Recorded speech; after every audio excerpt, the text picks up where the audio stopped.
Sambuddhassa. Namo tassa bhagavato arahato sama sambuddhassa. Namo tassa bhagavato arahato sama sambuddhassa. Pemirsa TVRI yang berbahagia, senang sekali kami kembali bisa menjumpai seluruh pemirsa dimanapun berada.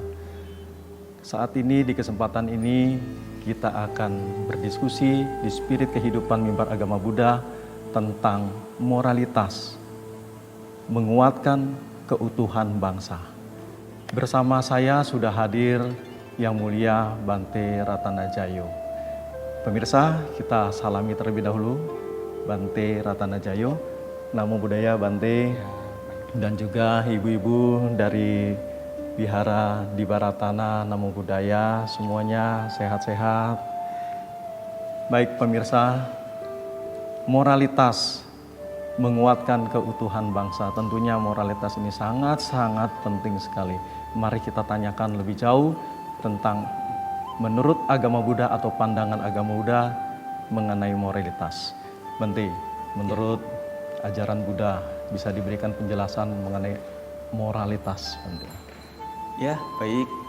Dalam agama Buddha ya, ada yang namanya sila. Sila atau aturan moralitas. Baik. 5 pelatihan moralitas ini ya, adalah hal yang menjadi dasar sebenarnya bagi kita umat Buddha. Ya, bagi Romo, bagi Bapak Ibu yang hadir di sini, ya, 5 pelatihan sila. Ya, kita biasa menyebutnya 5 pelatihan sila. Nah, moralitas dengan etika, ya, ini saling berkaitan dan saling menunjang. Kalau etika masih bicara tentang bagaimana kita bersikap. Aturan tentang bagaimana tata cara kita bersikap yang sopan, yang benar, yang baik. Nah, kalau moralitas sendiri atau sila, Pancasila dalam agama Buddha, nah ini lebih kepada bagaimana ya, kita sebagai umat Buddha berusaha menjalani kehidupan, tetapi tidak melewati batasan-batasan yang telah ditentukan oleh Sang Buddha. Ini seperti kira-kira apa, Bante? Maksudnya batasannya itu? Batasannya, nah, jadi 5 peraturan sila ini, nah, ada 5 peraturan. Yang pertama adalah melatih diri tidak membunuh makhluk hidup dan melatih juga diri manusia. Tidak membunuh, Bante. Ya, betul. Yang kedua, melatih diri tidak mencuri. Artinya melatih diri bukan satu kewajiban atau keharusan. Bagaimana, Bante? Ya, jadi di sini sebagai umat Buddha punya kesadaran untuk membuat dirinya jadi lebih baik dan lebih baik lagi. Nah, punya keinginan untuk menjadi lebih baik, salah satu caranya adalah dengan melatih diri. Nah, jadi dengan melatih diri, dan memang Sang Buddha tidak mewajibkan, tetapi Sang Buddha menganjurkan. Nah, tidak mewajibkan, maksudnya tidak harus begitu, tetapi kita punya kesadaran untuk mengikuti anjuran dari Sang Buddha. Tidak membunuh, kemudian tidak mencuri, yang ketiga tidak berbuat asusila, tidak berbohong, dan tidak minum minuman keras. Tidak minum minuman keras. Ya. Juga zat narkotika. Termasuk itu, Bante, ya? Betul. Itu untuk umat awam, gitu Ya, Bante, ya?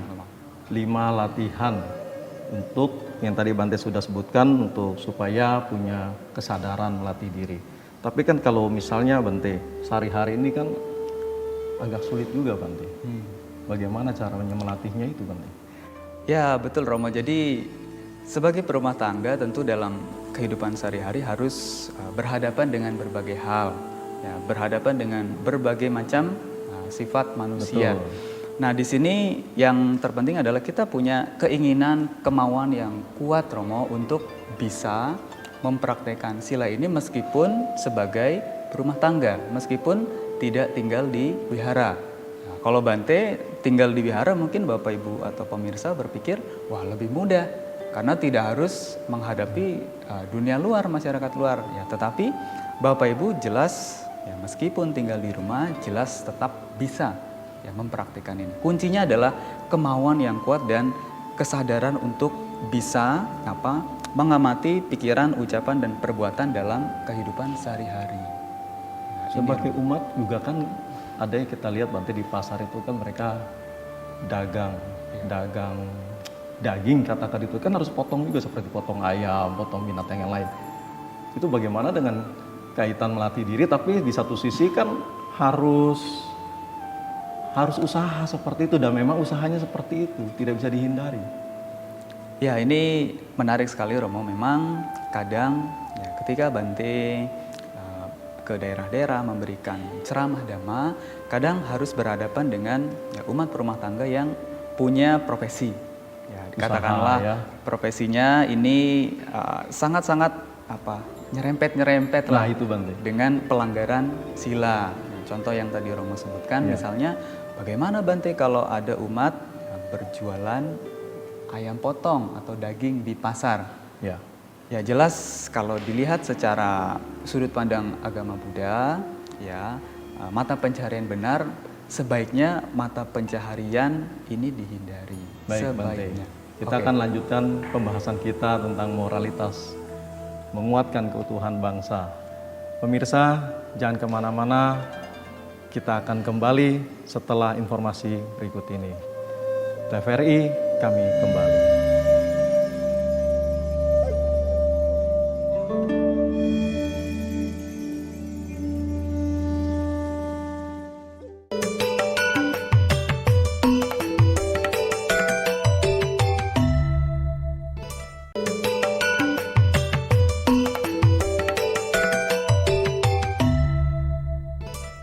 Pemirsa yang berbahagia, masih di dalam spirit kehidupan mimbar agama Buddha dan kita masih membahas tentang moralitas, menguatkan keutuhan bangsa bersama Yang Mulia Bante Ratanajayo.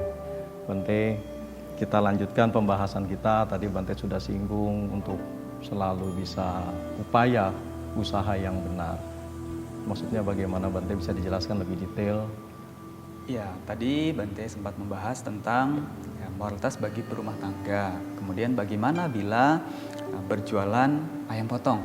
Nah, sebaiknya memang menghindari pekerjaan ya, yang menyebabkan makhluk lain menderita. Tapi ini sudah turun-temurun Bante usaha seperti ini.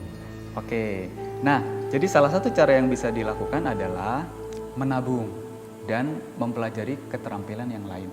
Seringkali Bante harus memberikan ceramah di wihara. Wihara tersebut letaknya di pesisir. Ya.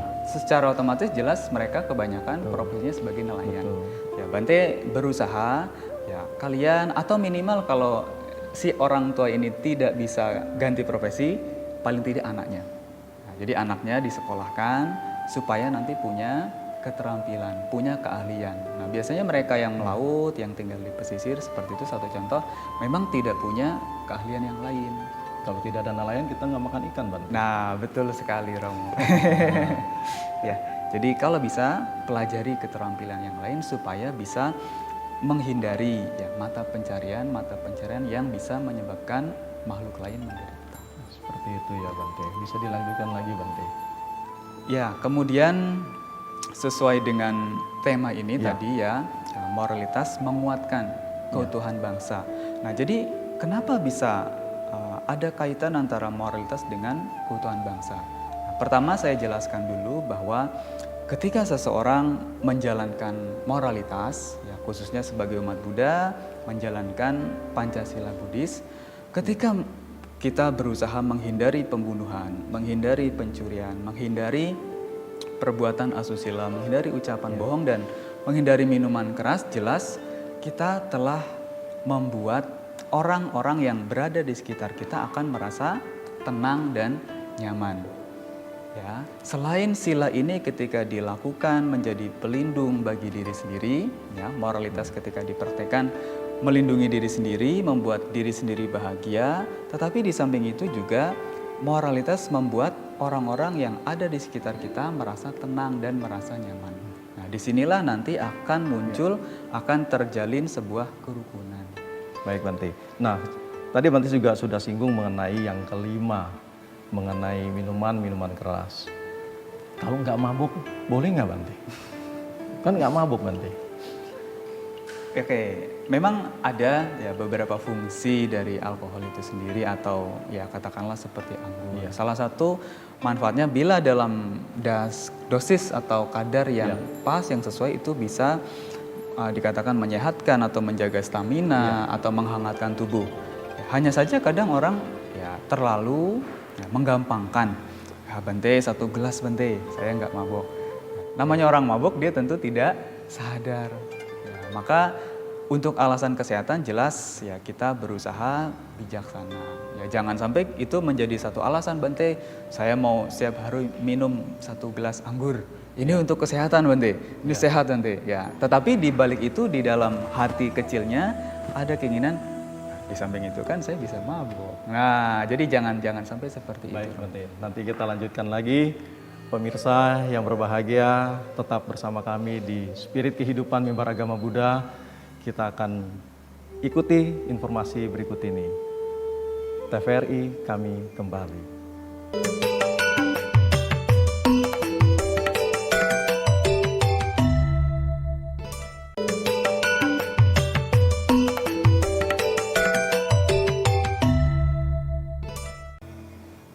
Pemirsa yang berbahagia, kembali bersama kami di Spirit Kehidupan Mimbar Agama Buddha bersama saya dan Bante Ratanajayo. Bante, tadi Bante sudah sebutkan mengenai 5 latihan moralitas itu. Yang kelima ini Bante, kalau minum bir nggak mabok kan nggak apa-apa Bante. Kalau di udara dingin perlu, itu bagaimana Bante? Ya, Romo sebaiknya ya kalau alasannya hanya untuk menghangatkan tubuh, Iya. ya sebenarnya kan masih banyak cara untuk menghangatkan tubuh. Ya Romo misalnya bisa bikin teh hangat. Nah, kan itu sudah hangat. Iya. Tidak perlu sampai minum bir. Seperti Atau misalnya sakit, ya carilah obat lain yang tidak berhubungan dengan zat-zat yang memabukkan. Kiranya ini Jo. Walaupun Sang Buddha mengatakan ini cuma latihan Bante ya. Ya betul, justru dari latihan inilah nanti akan menjadi sebuah karakter dan kebiasaan. Baik Bante. Di antara kita sudah hadir juga Bante, ibu-ibu dari Wihara di Baratana ini sepertinya mau bertanya juga Bante, sudah ngangguk-ngangguk mau bertanya. Silakan. Namo Buddhaya Bante, nama saya Tumin. Saya mau tanya, sekarang di medsos banyak berita hoax atau berita bohong begitu.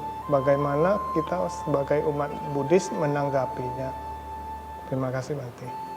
Ya, silakan Bante dijawab. Ya Romo menanggapi pertanyaan tadi tentang bagaimana kita sebagai umat Buddha menanggapi berita bohong. Ya. Tentu pertama kita harus berusaha mencari berita atau membaca berita dan mempercayai berita-berita yang berasal dari sumber yang valid, sumber yang terpercaya. Betul kan? Sekarang bisa melihat berita ini sumbernya dari mana? Kita bisa telusuri. Jangan sampai kita sudah membaca tanpa disaring dulu langsung percaya dan langsung kita marah, jengkel dan sebagainya. Ini salah satu akibat dari berita bohong. Ya, artinya sumbernya harus dipercaya terlebih dahulu, jangan langsung share. Betul, ini betul. Kan kecepatan jari Bante. Betul. Seperti itu ya. Ya, jadi di zaman sekarang memang informasi menyebar sangat cepat. Ya, dalam hitungan detik bisa menyebar dari Indonesia ke seluruh dunia. Dan berbicara tentang berita bohong, ya ini kaitannya dengan sila keempat. Sila keempat. Musawada, ya berusaha melatih diri menghindari ucapan bohong. Yes. Di zaman sekarang ya ucapan tidak hanya secara lisan, tapi tulisan juga.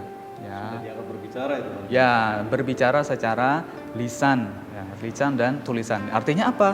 Bapak Ibu atau kita ya setiap hari tentu harus punya kesadaran ketika menulis berita atau ketika menulis status di media sosial misalnya, ya, berusaha hanya menuliskan yang benar dan tidak menyebabkan orang yang membaca ini nanti merasa tidak nyaman. Artinya bermanfaat atau tidak? Ya betul, harus dilihat bermanfaat atau tidak, tepat waktu atau tidak, dan yang penting adalah kebenaran atau bukan kebenaran.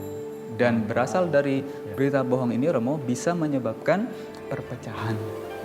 Bisa menyebabkan perpecahan, itu yang penting Bante ya. Betul. Dan memang itu sudah sering terjadi juga. Baik, ada lagi yang mau ditanyakan?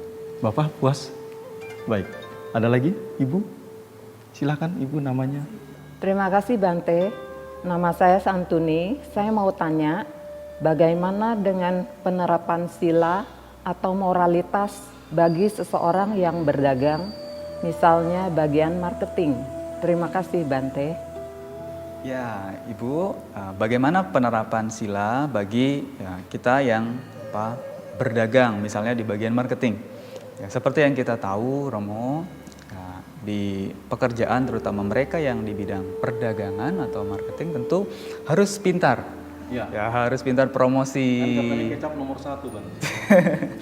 Tetapi perlu diingat bahwa di samping kita berusaha memenuhi kebutuhan hidup sehari-hari dengan bekerja, kita juga harus berusaha mengumpulkan kebajikan. Dan tidak susah-susah. Salah satu cara mengumpulkan kebajikan adalah dengan berucap jujur dan berlaku jujur meskipun dalam hal pekerjaan. Tentu kita bisa ya sambil bekerja misalnya di bagian marketing kita menjelaskan kepada konsumen, tetapi penjelasan kita ini benar-benar realita, benar-benar jujur ya, bahwa produk yang kita jual ini benar-benar aman dan lain sebagainya. Ya jangan sampai demi mengejar keuntungan secara materi kita mengabaikan pelatihan moralitas ya, sampai berbohong dan menghalalkan segala cara. Kita tetap bisa ya, Bapak Ibu tetap bisa berdagang tapi tetap menjaga moralitas. Baik Bante, lalu dari pendidikan anak-anak tadi, kemudian kalau sudah dewasa, kemudian berdagang, ini moralitas memang sangat-sangat penting begitu Bante ya. Dengan demikian bisa menguatkan keutuhan bangsa, kita semua menjadi kuat ya, tanpa hoaks, tanpa berita bohong, semuanya menjadi nyaman seperti itu Bante. Baik pemirsa yang berbahagia, masih bersama kami di Mimbar Agama Buddha dan kami akan kembali setelah informasi berikut ini. TVRI, kami kembali.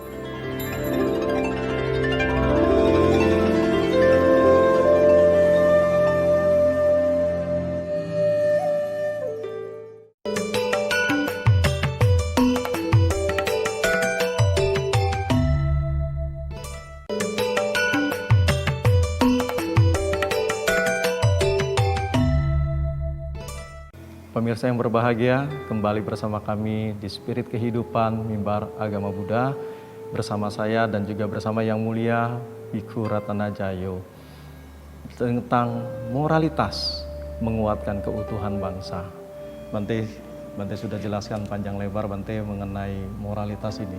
Dalam pandangan agama Buddha atau ajaran Buddha Bante, selain 5 tadi yang Bante sudah sebutkan sebagai latihan moralitas, apakah ada lagi Bante? Ya Romo, selain menjalankan Pancasila atau moralitas 5 pelatihan sila ini, sebenarnya masih ada Atthasila atau menjalankan 8 pelatihan moralitas. Ya, sama yang 5 tadi ya, hanya ada perbedaan sedikit di nomor 3 dan ditambah 3 lagi. Ya, jadi menjalankan Atthasila. Salah satunya yang nomor 6 adalah melatih diri tidak makan makanan setelah tengah hari. Bapak Ibu atau pemirsa bisa melaksanakan Atthasila ini sebulan 4 kali di hari Uposatha ataupun di hari-hari yang lain. Ketika menjalankannya di hari Uposatha, maka disebut sebagai Uposatha Sila. Tapi ketika menjalankan di hari-hari biasa, maka disebut sebagai Atthasila. Ya, selain itu juga Bapak Ibu bisa berlatih Atthasila di wihara. Ya, kami dari Sangga Theravada Indonesia dalam setahun di beberapa tempat Romo mengadakan pelatihan Atthasila. Berapa lama Bante? Kurang lebih bagi yang masih remaja pelajar 10 hari. 10 hari. Bagi yang sudah dewasa 17 tahun ke atas 14 hari. 14 hari latihan Atthasila. Ya, latihan Atthasila, tinggal di wihara dan meditasi, belajar dhamma dan lain sebagainya. Ya, di beberapa kota ada. Ada Bante ya. Ya, betul. Baik, ini bebas Bante, maksudnya semua boleh ikut atau ada batasan yang lainnya? Ya, saya kira pembagian programnya itu yang kalau yang remaja pelajar ya sebaiknya ikut yang remaja pelajar, yang dewasa ikut yang dewasa, dan dari kalangan manapun ya bisa mengikuti asalkan punya minat dan keinginan yang kuat untuk belajar dan berlatih. Pria dan wanita sama Bante? Kalau pria biasa menjadi samanera. Samanera. Pabaja samanera. Boleh jelaskan sedikit Bante? Pabaja samanera artinya ya laki-laki, Ya. apakah itu anak-anak ataupun yang sudah dewasa, menjalani kehidupan di wihara. Di wihara. Menjadi seorang samanera dan rentang waktunya sama 10 hari dan 14 hari. Baik, Kira-kira Bante, itu. terima kasih atas penjelasannya tentang moralitas menguatkan keutuhan bangsa.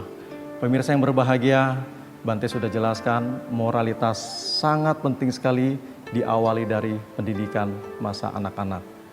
Dan apabila Anda memiliki pertanyaan seputar ajaran Buddha atau agama Buddha ataupun persoalan-persoalan pribadi, Anda bisa tanyakan melalui email kami di mab.tvri@gmail.com. Akhir kata, saya atas nama